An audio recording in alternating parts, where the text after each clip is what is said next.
김현지 실장의 카카오톡 프로필 사진조차 본인 사진이 아니라 지브리풍 사진이더라. 김 실장 아이가 뭐 그분과 닮았다 이런 의혹도 제기됐잖아요. 김 실장이 근데 헤비 스모커여서 꼴초여가지고 흡연구역에서는 되게 자주 만났대요. 근데 신문에선 알려주지 않는, 메인 뉴스에선 다루지 않는 정치권 뒷정보를 알려드리는 시간, 정치 TMI 오늘도 시작하겠습니다. 그래서 이재명 정부 출범 후에 첫 국정감사가 이제 막바지를 향해서 가고 있는데요. 이번 국정감사 때 언론과 정치권에서 유독 많이 언급되고 있는 이름이 있는데요. 이재명 대통령보다도 더 많이 언급이 되는 것 같아요, 이름이. 김현지 대통령 부서실장이죠. 이번 국감은 조이대로 시작해서 김현지로 끝난다 이런 말이 저희가 제목에 붙였을 정도로 김현지 실장이 화제가 됐는데 그 이름이 거론된다는 것 자체가 김혜경 여사 입장에서는 조금 불쾌할 수도 있을 것 같아요. 왜 불쾌할 것 같은지 뒷부분 보면 나오니까 끝까지 봐주시고요. 그래서 준비를 했습니다. 오늘 정치 TMI의 주제는 김현지는 누구인가 입니다.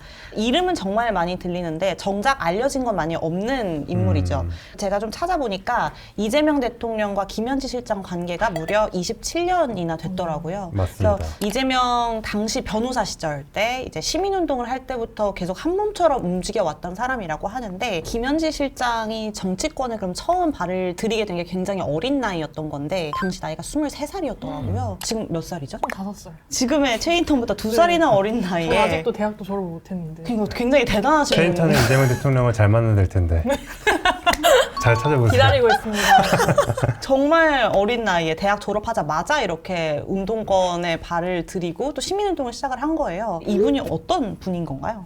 최근에 확인된 걸 종합하면은 이제 김 실장은 그 전남 담양 출신으로 고등학교는 광주에서 나왔고 대학은 상명대 경제학과 출신으로 이제 알려져 있습니다. 최근에 국민의힘 김장겸 의원이 김 실장이 성남에 있는 신구대 환경조경학과를 졸업했고 지난달 산림청장에 임명된 김인호 전 신구대 환경조경학과 교수가 은사라는 제보를 받았다. 이렇게 이제 보훈 인사 의혹을 제기를 했었거든요. 이게 왜 났는지 보니까 김 실장이 신구대를 다니다가 상명대로 편입을 했다는 이야기가 대통령실 주변에서 나오고 있더라고요. 당시 대통령실에서도 김 실장은 신구대를 졸업하지 않았다고 밝혔는데 신구대를 다니지 않았다고 하지는 않았거든요. 그러니까 이 편입설이 좀 설득력이 있는 것 같아요.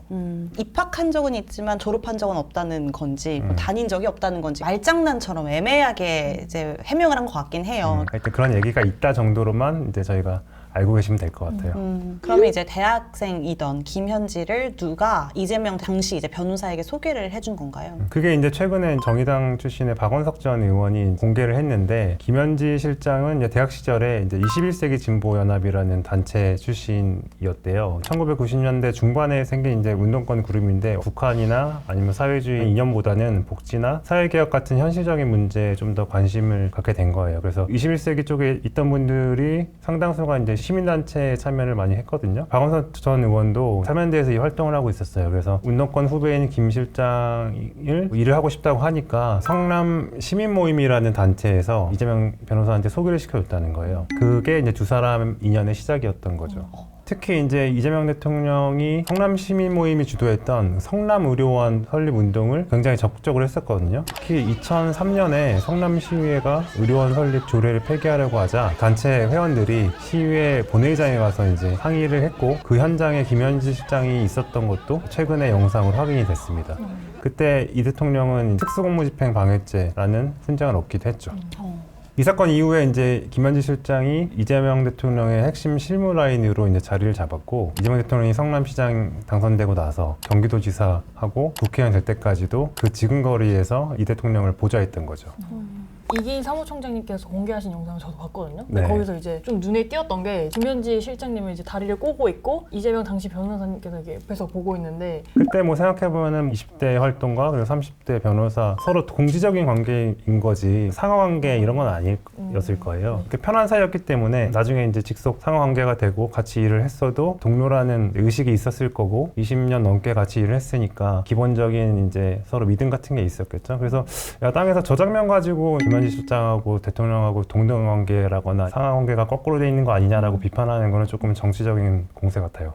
어떤 언론 보도를 보니까 김현지 실장의 카카오톡 프로필 사진조차 본인 사진이 아니라 지브리풍 사진이더라. 그 정도로 좀 신상이 전혀 밝혀지지 않고 그림자처럼 뒤에서 좀 조용히 활동을 하시는 이유가 뭘까요? 어떤 정치인의 보좌진, 참모 이런 그룹에서 보면은 본인이 이제 정치를 하고 싶어하는 사람이 있고 정치에 별로 관심이 없는 이 사람만 잘 모시면 된다라고 하는 사람들이 있는데 제가 볼 때는 이제 김현지 실장 같은 경우에는 후자였던 것 같아요. 본인이 정치 활동을 하고 전면에 나서서 국회의원 출마하고 시장 출마하고 이런 생각이 별로 없었던 것 같아요. 그렇다 보니까 원래 비서는 말이 없다는 얘기가 있잖아요. 자기 위에 있는 사람을 더 빛나게 만들고 그런 데만 집중을 했던 것 같아요. 그리고 또 특히 이재명 대통령이 이제 성남에서 활동을 하다 보니까 지역에서는 좀 알렸을지 몰라도 일단 중앙 정치계에서는 이재명의 뭐 측근 거기까지는 잘 알려지지 않은 측면도 있었을 것 같아요. 선배도 정치부 민주당 출입을 또 하셨으니까 이 김현지 실장에 대해서 얘기가 좀 돌았을 것 같거든요. 선배 들으신 게 좀 있으세요? 제가 법조에 있을 때인데 대장동 취재할 때도 이제 김현지 실장 얘기가 뭐 계속 나왔던 것 같아요. 어쨌든 이재명 대통령과 가까운 사이고 여성이다 보니까 아무래도 뭐 내연관계라는 썰도 좀 있었던 것 같은데 최근에 들은 얘기로는 김혜경 여사랑 김 실장이 워낙 오래된 사이다 보니까 내연녀 설에 대해서도 서로 농담할 정도로 가까운 사이라고는 얘기를 들었거든요. 그리고 뭐 김 실장 아이가 뭐 그분과 닮았다 이런 의혹도 제기됐잖아요. 하지만 근거는 주시는 게 없어요. 뭐 사진이 나온 것도 아니고 뭐 그렇죠. 사실 생각해보면 가족 입장에서 얼마나 괴롭겠어요. 그러니까 근거 없는 의혹은 좀 정치권에서는 좀 없어졌으면 좋겠어요. 그 한 가지 TMI 말씀드릴 게 캠프 출입했던 후배가 전한 얘기인데 국회 보좌진을 일할 때도 언론과는 접촉을 피했다고 하더라고요. 김 실장이 근데 헤비 스모커여서 꼴초여가지고 흡연구역에서는 되게 자주 만났대요. 근데 다른 후배는 이제 자기가 명함을 주면 받긴 받는데 자기 명함을 주진 않았다. 자기 연락처를 주진 않았다. 이런 거죠. 그러니까 그래도 이 명함을 받아주시긴 하셨네요, 김현지. 누구랑 다르네요. 안 봤는데 감사합니다. 언젠간 받아주실 거라고 믿고 근데 좀 궁금한 거는 의원실에 보좌진이라고 하면 언론사가 연락을 했을 때 아예 안 받을 순 없잖아요. 이렇게 오래 정치판에 있으면 기자와 이렇게 접촉이 생길 수밖에 없을 것 같은데 김현지 실장은 그걸 본인이 의도적으로 이렇게 피하셨던 거예요. 보좌진 방에 여러 명이 있으니까 자기는 안 받고 네, 여러 명이 있으니까 그 중에 누군가는 언론 담당이라고 정해진 분들 있고 근데 그때도 이미 김현지 실장이 알려져 있으니까 의도적으로 피한 거죠. 굉장히 오랜 기간 신비주의에 베일에 쌓여있던 분이시긴 하네요. 뭐 이번에 그런 측면이 있죠. 예. 김현지 실장님이 대중적으로 이름이 널리 알려진 게 전쟁입니다. 이 문자 한 통 때문에 되게 유명해지신 거잖아요.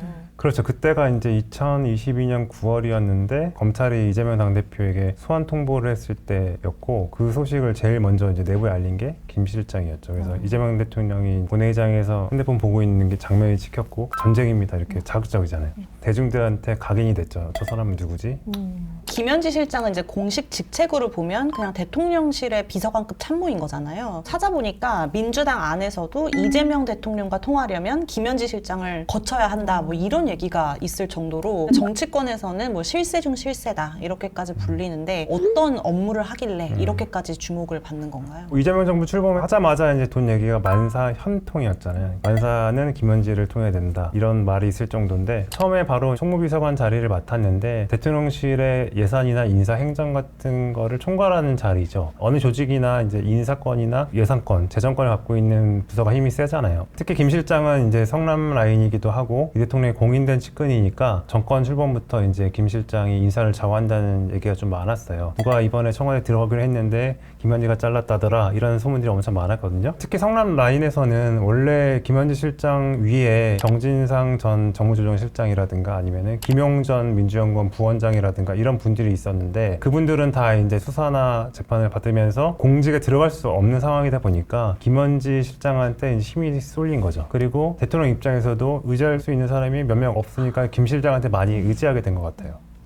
근데 그 총무비서관이랑 제1부속실장의 역할은 어떻게 다른 건가요? 총무비서관이 아까 말씀드린 것처럼 인사, 예산 뭐 이런 걸 총괄한다고 하면 부속실장은 비서 중에 비서예요. 가장 대통령에 가까이 있을 수 있는 사람이에요. 대통령 비서실 자체가 참모 조직이고 비서 조직이긴 하지만 대부분은 정책이나 정무 기능을 보좌하는 거거든요. 근데 부속실은 대통령의 관저 생활부터 사생활까지도 다 맡아야 되는 부서예요. 그리고 또 정권마다 시스템이 좀 다르긴 하지만 대통령과 면담을 하든 서면으로 보고 보고를 하든 모든 자료나 보고서 같은 거를 다 부속실을 거쳐서 들어가는 게 대부분이거든요. 그럼 중간에서 먼저 이렇게 슬쩍 볼 수도 있고 이 대통령의 일거수일투족을 질끈거려서 보다 보니까 오늘 대통령의 심기가 어떤지 어느 조직이나 마찬가지인데 상급자한테 보고를 하러 갔을 때 그 사람의 심기가 오늘 보고할 수 있는 타이밍인지 아닌지 이거 직장인들은 잘 알 텐데 이 보고를 오늘 할지 내일 할지 네. 그런 것까지도 다 부서실장한테 물어볼 수 있는 거죠. 그러다 보니까 흔히 문고리를 불리는 자리거든요. 그러니까 주변에 동등한 비서관급이라고 해도 좀 더 이제 그 사람한테 잘 보이라고 하는 것도 있고 그 사람 눈치도 보고 그렇다 보니까 그게 권력이 되는 거죠. 베일이 가려져 있으려고 하시는 게 선배 방금 말씀 들으니까 좀 이해가 돼요. 얼마나 많은 사람들이 김현지 실장한테 연락을 하겠어요. 최대한 본인은 좀 뒤에 빠져 있으려고 하는 그런 마음이 어렴풋이 느껴지네요. 김현지 실장의 이제 국감 출석 관해서도 좀 얘기를 해보고 싶은데 국감 출석을 두고도 너무 여야 공방이 치열했잖아요. 왜 이렇게까지 좀 크게 문제가 된 일단 건가요? 발단은 이제 김현지 실장이 처음에 이제 운영위 국감에 증인으로 나오지 않으면서 그게 화근이 됐던 것 같아요. 그때 당시만 해도 총무비서관이었거든요. 근데 총무비서관은 원래 국감에 기관 증인으로 출석을 하는 자리예요. 과거에도 그랬고. 근데 여당에서 이제 못 내보내겠다라고 방어하니까 야당에서는 김현지가 도대체 누구길래 뭐 존엄한 존재냐라고 하면서 논란이 된 거죠. 바로 며칠 있다가 곧 김 실장이 총무비서관에서 부속실장으로 인사가 났거든요. 근데 부속실장은 통상 국감에서도 증인으로 안 나가는 자리예요. 자리를 바꿔가면서까지 김현지 실장을 국감에 안 내보내려고 하는 이유가 뭐냐 이렇게 의구심이 더 커진 거고 일반 국민의 입장에서도 도대체 뭐가 있나? 이렇게 하면서 이제 정치권의 중심에 서게 된 거죠. 제가 찾아보기로는 김현지 실장이 국감에 사실 본인은 출석하고 싶어 했다 또 이런 얘기도 있더라고요. 주변에서 만리를 하는 것 같은데 자기가 나가고 싶어 하면 그냥 나가게 해도 되는 거 아닌가요? 그러니까 이게 본인이 뭔가 공방의 중심에 서고 대통령이나 여당한테 부담을 주는 것 같으니까 국회가 결정하면 나가겠다는 입장을 대통령실을 통해서 밝힌 건데 대통령실 입장에서는 결국 국회의 결정을 미룬 거잖아요. 근데 여기에 여당이 동의를 해줄 리가 있겠어요? 그래서 여당에서도 이제 자꾸 이제 공격을 받으니까 내보내야 된다 말아야 된다 하다가 결국 야당에서 6개 상임위에서 무더기로 증인 신청해서 과도하게 공세를 하니까 이제 그거를 명분으로 해서 정쟁으로 휘말리는 데는 반대한다 이러면서 안 나가게 된 거죠. 김현지 실장이 일단 그런 공개 속상에 선 적이 없잖아요. 그러니까 아마 여당 입장에서도 부담스러운 측면이 있었을 거고 말 실수를 하면서 논란이 더 키우는 일이 생길 수도 있고 그리고 또 자기들이 모르는 예상하지 못했던 리스크가 있을지 모르니까 그 리스크를 감수하느니 공격을 좀 받더라도 안 내보내는 게 낫겠다라고 판단을 했었을 것 같아요. 그리고 사실 김 실장을 둘러싸고 여러 가지 썰들이 많기는 많지만 지금까지 나온 의혹이나 논란을 보면 뚜렷한 근거는 없어요. 그렇기 때문에 이번에는 안 보내도 될 것 같다 이렇게 판단을 했던 것 같아요. 김현지 실장이 아이이신가 봐요. 대문자 아이. 대문자 아이셔서 공식 석상에 이렇게 쓰는 게 좀 부담스러우실 것 같기도 하고. 이번 국감 사실 제일 뜨거운 이름은 단연 김현지였는데요. 조용히 넘어갈까요? 아니면 결국에 또 다시 모습을 드러내게 될까요? 일단 이번엔 안 나올 것 같아요. 네. 하지만 이제 제가 볼 때는 해소되지 않는 궁금증이나 의구심 때문에 말이 말을 낳고 점점 의혹이 확산되는 경우가 많거든요. 그래서 비공식적으로라도 국민들이 좀 궁금해하는 것들에 대해서는 조금 풀어주는 게 좋을 것 같아요. 기자들 만나서 뭔가 자기 얘기도 좀 하고 그렇게 약간 조금씩 기사화 되기도 하고 뭐 이런 식으로 하는 방법도 저는 나쁘지 않을 것 같아요. 사실 너무 감출수록 뭔가 있나? 그걸 캐고 그렇죠. 털어서 먼지 안 나오는 경우가 없잖아요. 차라리 매를 먼저 맞는 게 낫지 않을까. 그리고 또 뭔가 잘못된 사실들이 돌아다니는 경우가 많거든요. 맞아요. 그런 부분들은 이재명 정부에게 부담이 될 수 있는 측면이 있거든요. 그냥 당당하게 해소시켜주는 게 좋지 않을까 이런 생각을 합니다. 하윤 인턴은 오늘 들었던 TMI 중에 제일 재밌었던 TMI 뭐예요? 저희 요즘에 이제 출근하려고 지하철역 가다 보면 횡단보도에 정치인들이 걸어놓는 현수막 같은 거 있잖아요. 거기에 꼭 김현지 뭐 제보받습니다 이런 게 엄청 많아서 김현지 씨가 누구지 하고 되게 궁금했었는데 오늘 정말 충격적인 TMI. 꼴초였다. 꼴초시라는 거. 정말 상상도 못한. 근데 뭔가 이미지가 맞춰지지 않아요? 그 다리권 이미지 담배를 물려주면 되게 자지봤던 90년대 뭔가 우리 페미니스트 그 누나 같은 느낌이 나는데 딱 그 학생 공방 같은 데 앉아가지고 그쵸. 전쟁입니다. 딱 바로 이미지가 너무 이- 그려지는. 앞으로 정치권 뒷이야기 궁금하고 소소한 TMI를 알고 싶으시다면 정치 TMI 꼭 구독해주시고 많은 댓글도 남겨주시고 관심 부탁드리겠습니다. 감사합니다. 감사합니다.